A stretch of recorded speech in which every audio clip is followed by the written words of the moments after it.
Hi hello, ചെമ്പനീർ പൂവിന്റെ എല്ലാ പ്രിയപ്പെട്ട പ്രേക്ഷകർക്കും മെട്രോ സ്റ്റാറിലേക്ക് സ്വാഗതം. വർഷയും ശ്രീകാന്തും വന്നതിന് ശേഷം മുൻപത്തെ പോലെ തന്നെ പ്രശ്നങ്ങൾ രൂക്ഷമായിക്കൊണ്ടിരിക്കുകയാണ്. ഇപ്പോഴും ഓരോ തർക്കങ്ങളും വഴക്കുകളും ചന്ദ്രോദയത്തിൽ നടന്നുകൊണ്ടിരിക്കുകയാണ്.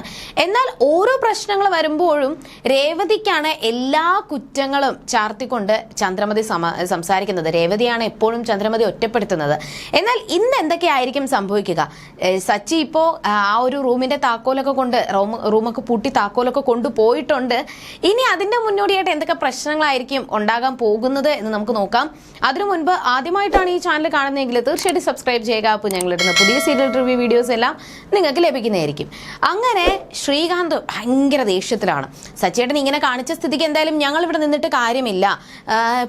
ഇപ്പോൾ എനിക്കാണെങ്കിൽ കുഴപ്പമൊന്നുമില്ല, ഞാനാണെങ്കിൽ എങ്ങനെയെങ്കിലും അഡ്ജസ്റ്റ് ചെയ്യും. പക്ഷെ വർഷ അങ്ങനെയല്ല. വർഷയാണെങ്കിൽ ഒന്നാമത്തെ കാര്യം, അവൾക്ക് ഇങ്ങനെയൊന്നും ഇഷ്ടപ്പെടത്തില്ല. അവൾ വലിയ വീട്ടിൽ ജനിച്ച പെൺകുട്ടിയാണ്. അപ്പോൾ പിന്നെ അവൾക്ക് ഇങ്ങനെയൊന്നും ഇഷ്ടപ്പെട്ടു എന്ന് വരത്തില്ല. അതുകൊണ്ട് എനിക്ക് പറ്റത്തില്ല അമ്മേ, ഞാൻ എന്തായാലും ഇവിടുന്ന് പോകുവാണ്. വർഷയും കൂട്ടി ഞാൻ പോകുവാണ്. ഇനി ഞാൻ കാരണം ഇവിടെ മറ്റു പ്രശ്നങ്ങളൊന്നും ഉണ്ടാകാൻ പാടില്ല എന്നൊക്കെ ശ്രീകാന്ത് സംസാരിച്ചു. എന്നാൽ മാക്സിമം ശ്രീകാന്തിനെ വർഷ അവിടെ പിടിച്ചു നിർത്താൻ വേണ്ടിയിട്ടാണ് ചന്ദ്രമതി ശ്രമിക്കുന്നത്. അത് വേറൊന്നും കൊണ്ടല്ല, വർഷയുടെ കയ്യിൽ പൂത്ത കാശുണ്ട്. അപ്പോൾ പിന്നെ വർഷയെ പിടിച്ചു നിർത്തി കഴിഞ്ഞാൽ തനിക്ക് കോടീശ്വരമായിട്ട് ജീവിക്കാം. അങ്ങനെയൊക്കെ ഉള്ള ഒരു ചിന്തയാണ് ചന്ദ്രമതിയുടെ മനസ്സിൽ. അതുകൊണ്ട് വർഷയും ശ്രീകാന്തിനെയും പിടിച്ചു നിർത്താൻ വേണ്ടിയിട്ട് ചന്ദ്രമതിയും ശ്രമിക്കുന്നുണ്ട്. ഒപ്പം തന്നെ ശ്രുതിയും സുധിയും കൂടി ഒരുമിച്ച് ശ്രമിക്കുവാണ്. അങ്ങനെ ഒരുപാട് വട്ടം പറഞ്ഞു, അത് ഒരിക്കലും പോകാൻ പാടില്ല, നീ അങ്ങനെ പോകരുത്, വർഷയെ നീ അങ്ങനെ വേദനിപ്പിക്കരുത്, അച്ഛനിപ്പോഴും മരുന്ന് കഴിച്ചുകൊണ്ടിരിക്കുകയാണ്, നീ അങ്ങനെ ചെയ്ത് കഴിഞ്ഞാൽ അച്ഛന് ഒരുപാട് വേദനയുണ്ടാകും എന്നൊക്കെ പറഞ്ഞ് അവസാനം ശരി ഞാൻ നോക്കാം. അപ്പോൾ ചന്ദ്രമതി തന്നെ പറഞ്ഞു വിട്ടിരിക്കുകയാണ്, മോനെ എന്തായാലും പോയി ജോലിക്ക് പോയിട്ട് വാ, വർഷയും നീയും വരുന്ന സമയത്ത് എന്തായാലും ഇവിടെ നിങ്ങൾക്ക് രണ്ടുപേർക്കും റൂം റെഡി ആയിരിക്കും, ഞാൻ എങ്ങനെയെങ്കിലും റൂം ശരിയാക്കിയിരിക്കും എന്നൊക്കെ പറഞ്ഞിട്ടാണ് ചന്ദ്രമതി ശ്രീകാന്തിനെ പറഞ്ഞയച്ചത്. എന്നാൽ അവിടെയും ഈ കുറ്റങ്ങളെല്ലാം രേവതിയുടെ തലയിൽ ചാർത്താൻ വേണ്ടിയിട്ടാണ് ചന്ദ്രമതി ശ്രമിക്കുന്നത്. രേവതി കാരണമാണ് സച്ചി ഇങ്ങനെയെല്ലാം കാണിച്ചതെന്നും, മുമ്പ് സച്ചി ഇങ്ങനെയൊന്നും കാണിക്കാതിരിക്കുന്ന സച്ചി ഇപ്പോൾ ഇങ്ങനെ എതിർത്ത് സംസാരിക്കണമെന്നുണ്ടെങ്കിൽ, റൂമൊക്കെ പൂട്ടി പോകണമെന്നുണ്ടെങ്കിൽ ഉറപ്പായിട്ടും നിന്റെ തലേണ മന്ത്രം തന്നെയായിരിക്കും. നിന്നോട് രാവിലെ പുറത്തുപോയി കുളിക്കാൻ പറഞ്ഞത് നിനക്ക് ഒട്ടും ഇഷ്ടപ്പെട്ടിട്ടില്ല. അതുകൊണ്ട് തന്നെയാണ് നീ ആ കാര്യം സച്ചിയോട് പോയി കെഞ്ചി പറഞ്ഞതെന്നും അതിന്റെ പേരിലാണ് സച്ചി ഇത്രയും പുകിലിവിടെ ഉണ്ടാക്കിയത് എന്ന് വരെ ചന്ദ്രമതി രേവതിയോട് പറഞ്ഞു. അതൊക്കെ കേട്ടിട്ടും ഒന്നും മിണ്ടാതെ എങ്ങനെയെങ്കിലും സച്ചിയേട്ടനെ വിളിച്ച് പ്രശ്നം സോൾവ് ആക്കാൻ വേണ്ടിയിട്ട് രേവതി ശ്രമിക്കുകയാണ്. അങ്ങനെ സച്ചിയെ വിളിച്ചതിന് ശേഷം ഒരുപാട് വട്ടം വിളിക്കുന്നുണ്ട്. പക്ഷെ സച്ചി കോൾ എടുക്കുന്നില്ല. സച്ചി കോൾ കട്ട് ചെയ്ത് കളഞ്ഞുകൊണ്ടിരിക്കുകയാണ്. കുറേ വട്ടം രേവതി വിളിച്ചുകൊണ്ടിരിക്കുന്നുണ്ട്. അതിനനുസരിച്ച് സച്ചി കോൾ കട്ട് ചെയ്ത് കളഞ്ഞുകൊണ്ടിരിക്കുകയാണ്. ഇതൊക്കെ കണ്ടപ്പോൾ സച്ചിയുടെ സുഹൃത്ത് മഹേഷ് ചോദിച്ചു, നീ എന്ത് കാണിക്കുന്നതായത്? എപ്പോഴും നിങ്ങൾ തമ്മിൽ വഴക്കാണല്ലോ, സന്തോഷത്തോടെ ഒരിക്കലും നിങ്ങൾ ഇരിക്കത്തില്ലേ? രേവതി ആണെങ്കിൽ പാവമല്ലേ, അവളെ എന്തിനാ നീ ഇങ്ങനെ വേദനിപ്പിക്കുന്നത് എന്നൊക്കെ പറഞ്ഞ് മഹേഷ് സച്ചിയെ വഴക്ക് പറഞ്ഞു. എന്നാൽ ഞങ്ങൾ തമ്മിൽ യാതൊരു പ്രശ്നവുമില്ലെന്നും ഇത് വേറെ കാര്യമാണ്, ശ്രീകാന്തും വർഷയും വന്നപ്പോൾ അവരുടെ ശാന്തി മുഹൂർത്തമാണ്, അതുകൊണ്ട് വേറെ റൂമില്ല, നീയും രേവതിയും കൂടി ഒന്ന് റൂം മാറിക്കൊടുക്കാമോ എന്ന് ചോദിച്ചപ്പോൾ ശരി ഒരു ദിവസമല്ലേ എന്ന് വിചാരിച്ച് ഞാൻ ക്ഷമിച്ചു, റൂം മാറിക്കൊടുത്തു. പക്ഷെ ശാന്തി മുഹൂർത്തം കഴിഞ്ഞപ്പോൾ കുറച്ച് ദിവസങ്ങളായി അവർ ഇതുവരെയും റൂം വിട്ടു പോകാനായിട്ട് തയ്യാറായിട്ടില്ല. ഇങ്ങനെ തുടർന്ന് കഴിഞ്ഞാൽ ഡെയിലി അവർ ആ റൂം തന്നെ കൈയടക്കും. രേവതി ആണെങ്കിൽ പാവം, ഇപ്പം എനിക്കാണെങ്കിൽ കുഴപ്പമില്ല, ഞാൻ ടെറസിലും രേവതി ഹാളിലുമാണ് കിടക്കുന്നത്. എനിക്കാണെങ്കിൽ യാതൊരു പ്രശ്നവുമില്ല, ഞാൻ എങ്ങനെ വേണമെങ്കിലും ഞാൻ കിടക്കും. ഈ ഒരു തണുപ്പത്താണെങ്കിലും റോഡിലാണെങ്കിലും കാറിൽ വരെ നമ്മൾ കിടന്ന് ഉറങ്ങാറില്ലേ. പക്ഷെ രേവതി അങ്ങനെയല്ല, അവൾ പാവമാണ്. എൻ്റെ രേവതി ഭയങ്കര പാവമാണ്. അവൾ രാവിലെ തൊട്ട് രാത്രി വരെ ആ വീട്ടിലുള്ള എല്ലാ പണികളും അവൾ എടുക്കുന്നുണ്ട്, എല്ലാ ജോലിയും ചെയ്യുന്നുണ്ട്. എന്നിട്ടും അവളടുത്ത് ഒരു ദാക്ഷിണ്യവും ഇല്ലാതെ, ഒരു ദയവും ഇല്ലാതെയാണ് എല്ലാവരും അവളോട് പെരുമാറുന്നത്. അതൊക്കെ കഴിഞ്ഞതിന് ശേഷവും എൻ്റെ രേവതിക്ക് സുഖമായിട്ടൊന്ന് ഉറങ്ങുകയെങ്കിലും ചെയ്യണം.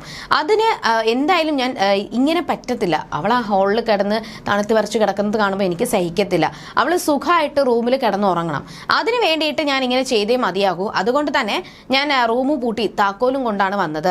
എന്നാൽ മഹേഷ് സച്ചി ഉപദേശിക്കുന്നുണ്ട്, സച്ചി നീ അങ്ങനെയൊന്നും ചെയ്യാൻ പാടില്ല, അതൊക്കെ ഭയങ്കര മോശമാണ്, നീ എന്തിനാ ഇങ്ങനെയൊക്കെ കാണിക്കുന്നത് എന്നൊക്കെ പറയുന്നുണ്ടെങ്കിലും അതൊന്നും കേൾക്കാനായിട്ട് സച്ചി തയ്യാറായില്ല.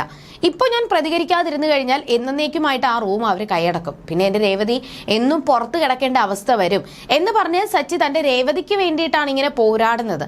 പക്ഷെ ഇതൊന്നും അറിയാതെ രേവതി ഇപ്പോഴും സച്ചിയെ വിളിച്ചുകൊണ്ടിരിക്കുകയാണ്. ഈ പ്രശ്നം സോൾവ് ആക്കാൻ വേണ്ടിയിട്ട് സച്ചിയോട് പറയാൻ വേണ്ടിയിട്ടാണ് രേവതി വിളിച്ചുകൊണ്ടിരിക്കുന്നത്. പക്ഷേ ശ്രീകാന്തിന് അറിയാം ഇനിയിപ്പോൾ റൂം കിട്ടിയില്ല എന്നുണ്ടെങ്കിൽ, അഥവാ ഇപ്പോൾ അമ്മ എന്തെങ്കിലുമൊക്കെ പ്രശ്നങ്ങൾ ഉണ്ടാക്കി ആ റൂം തിരിച്ച് മേടിച്ച് തന്നാൽ പോലും അതിൻ്റെ പേരിൽ വീണ്ടും അവിടെ വീട്ടിൽ പ്രശ്നങ്ങൾ ഉണ്ടാകും. ഞങ്ങൾ കാരണം ഒരു പ്രശ്നങ്ങളും ആ വീട്ടിൽ ഉണ്ടാകാൻ പാടില്ല എന്നും അതിനു വേണ്ടിയിട്ട് എങ്ങനെയെങ്കിലും വർഷയോട് സംസാരിക്കണം. അങ്ങനെ തിരിച്ച് വർഷയുടെ ഡബ്ബിങ് സ്റ്റുഡിയോയിൽ ശ്രീകാന്ത് വരുവാണ്. ആ സമയത്ത് വർഷ പുറത്തോട്ട് വരുമ്പോൾ ശ്രീകാന്തിനെ കണ്ടു. സന്തോഷത്തോടു കൂടി വർഷ പോയി സംസാരിക്കുവാണ്. എന്നാൽ ഉടൻ തന്നെ വർഷയോട് ശ്രീകാന്ത് പറഞ്ഞത്, വർഷ നമുക്കൊന്ന് പുറത്തു പോയാലോ, ഒന്ന് കറങ്ങിയതിന് ശേഷം നമുക്കൊന്ന് ടൂറ് പോയാലോ, എവിടെയെങ്കിലും ഒന്ന് കറങ്ങാൻ പോകാം എന്നൊക്കെ വർഷയോട് ചോദിച്ചു.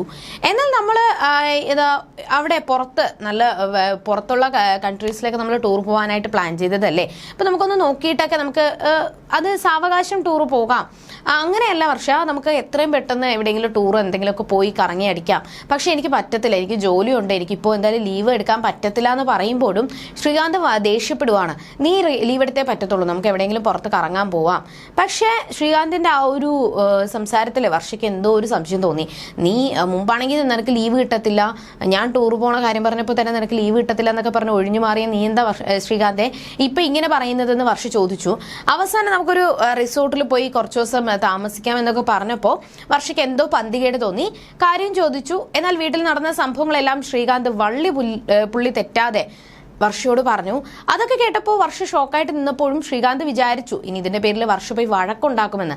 എന്നാൽ നല്ല പുഞ്ചിരിയോടുകൂടി അത് ചിരിച്ചു തള്ളുവാണ് വർഷ ചെയ്തത്. നീ എന്താ വർഷ, നീ എന്താ ഇങ്ങനെ ചിരിക്കുന്നേ? അല്ല, എനിക്കറിയായിരുന്നു സച്ചിയേട്ടന്റെ ഭാഗത്ത് നിന്ന് ഇങ്ങനെയൊക്കെ ഉണ്ടാകുമെന്ന് എനിക്ക് അല്ലെങ്കിലും അറിയായിരുന്നു. സച്ചിയേട്ടന്റെ ഭാഗത്ത് നിന്ന് ഇങ്ങനെ ഉണ്ടായി കഴിഞ്ഞു കഴിഞ്ഞാൽ നമ്മൾ പ്രത്യേകിച്ച് ഭയപ്പെടേണ്ട ആവശ്യമൊന്നുമില്ല, അല്ലെങ്കിലും അങ്ങനെ ആയിരിക്കും സ്വഭാവം. മാത്രമല്ല ഇതിൽ നീ ടെൻഷൻ അടിക്കേണ്ട ഒരു ആവശ്യമില്ല, നമുക്ക് നോക്കാം. എന്തായാലും അവിടെ ചെല്ലുമ്പോൾ റൂം കിട്ടിയില്ല എന്നുണ്ടെങ്കിൽ നമുക്ക് അപ്പോൾ എന്താണെന്ന് വെച്ചാൽ നമുക്ക് ചെയ്യാം. എന്തായാലും നീ ഇപ്പോൾ ടെൻഷൻ അടിക്കാതെ നമുക്കൊന്ന് പുറത്തൊക്കെ പോയി ഒന്ന് കറങ്ങിയിട്ട് തിരിച്ച് വീട്ടിൽ പോകാം എന്ന് പറഞ്ഞ് വർഷ ശ്രീകാന്തിനെ ആശ്വസിപ്പിക്കുവാണ്. എന്നാൽ ഈ സമയത്തും രേവതിയെ കുറ്റം പറയാൻ വേണ്ടിയിട്ട് ചന്ദ്രമതി ശ്രമിക്കുവാണ്. നീ കാരണമാണ് ഇങ്ങനെയെല്ലാം സംഭവിച്ചത്, അതുകൊണ്ട് എനിക്കിത് വിട്ടുകളയാൻ പറ്റത്തില്ല. നീ എത്രയും പെട്ടെന്ന് സച്ചിയെ വിളിച്ചിട്ട് ഇങ്ങോട്ടേക്ക് വരാൻ പറയണം, ആ ഒരു റൂമിന്റെ താക്കോല് തരാൻ പറയണം. എന്നിട്ട് ആ റൂം തുറന്ന് തരാനും പറയണം. ശ്രീകാന്തും വർഷയും ആ റൂമിൽ തന്നെ ഇനി തൊട്ട് താമസിക്കും. നിങ്ങൾ എങ്ങനെ താമസിച്ചാലും എനിക്ക് യാതൊരു പ്രശ്നവുമില്ല. പക്ഷേ ശ്രീകാന്തും വർഷയും ആ റൂമിൽ തന്നെ താമസിക്കണം. ഇതിന്റെ പേരിൽ അവരെന്തെങ്കിലും വഴക്കുണ്ടായി ശ്രീകാന്തോ വർഷയോ ഈ വീട്ടിൽ നിന്ന് ഇറങ്ങി പോയി കഴിഞ്ഞാൽ പിന്നെ നീ ഇവിടെ ഉണ്ടാകത്തില്ല എന്ന് ചന്ദ്രമതി രേവതിയോട് ഭീഷണിപ്പെടുത്തുവാണ്. ചന്ദ്രമതി സച്ചിയെക്കുറിച്ച് ഓരോ കാര്യങ്ങൾ പറയുമ്പോഴും രേവതിക്ക് സഹിക്കാൻ പറ്റാതെ ചന്ദ്രമതിക്ക് തിരിച്ചു മറുപടി കൊടുക്കുമ്പോഴാണ് രേവതിയോട് ചന്ദ്രമതിയുടെ ഈ ഭീഷണി. പിന്നെ എന്തൊക്കെയായിരിക്കും സംഭവിക്കുക? ഈ ഒരു പ്രശ്നത്തിൽ നിന്നും രേവതിക്ക് എങ്ങനെയായിരിക്കും രക്ഷപ്പെടാനായിട്ട് സാധിക്കുന്നത് എന്ന് നമുക്ക് വരുന്ന എപ്പിസോഡുകളിൽ കണ്ടറിയാം. അതുവരേക്കും ടാറ്റാ ബൈ.